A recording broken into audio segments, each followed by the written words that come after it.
For me, I think my love of animals started when I saw my first dolphin. I grew up in Cornwall and I was at Sennan Beach and we were looking from the car park down into the bay. We saw them swimming along and I sprinted down, got into the water with them, and it was my first sort of real encounter. Well, that's a bit disappointing because I was going to say on our honeymoon, the one that we had together,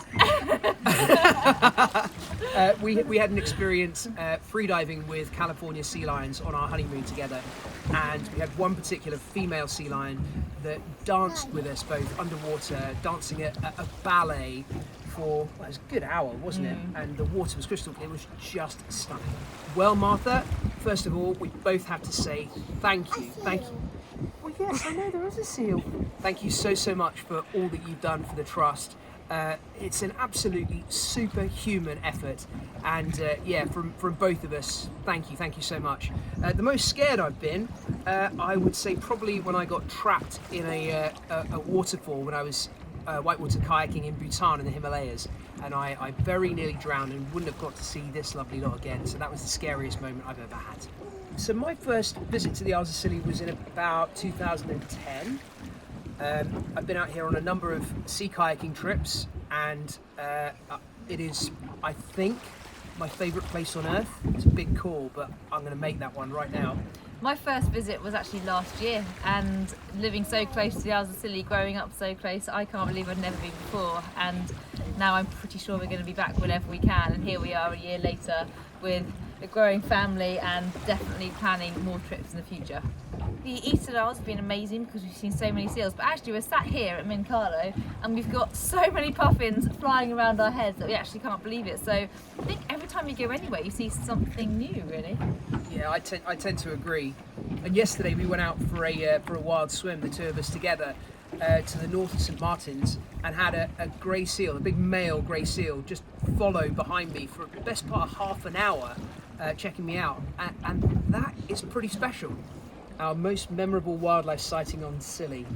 For me, I would say having a leatherback turtle paddle into my kayak when I was kayaking around the islands.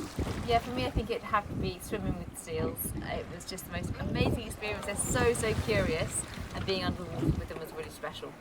Logan, best animal here? A seal! There actually is a seal over there as well. Good spotting. So Roscoe wants to know, if we did a deadly 60 in a Scilly rock pool, then what would my top 3 animals be? Well, yesterday we found a velvet swimmer crab, which is a glorious crab which has its rear legs shaped into paddles so it can actually swim, and they have a really neat little pinch to them as well. I'd probably go with the common blenny or shanny as well. That's a particularly awesome creature. And right now there are lots and lots of blue jellyfish around which are stunning. They're almost ultraviolet, neon blue. Sting. And they sting, like Logan says. Not a bad sting, you don't have to be worried about them, but enough to make it onto my deadly 60 list. So this is a simple question. What can we, all of us collectively together, do to help protect and save wildlife here on the Isles of Scilly?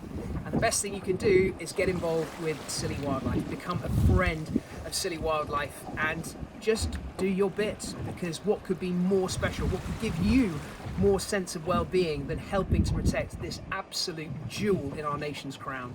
So whenever you visit the Isles of Scilly, make sure you do your bit individually, picking up after yourself, making sure you don't drop litter on the beautiful islands, and helping out everybody who lives here, stays here and works here. But as Steve said, become a friend of the Isles of Scilly with the Wildlife Trust.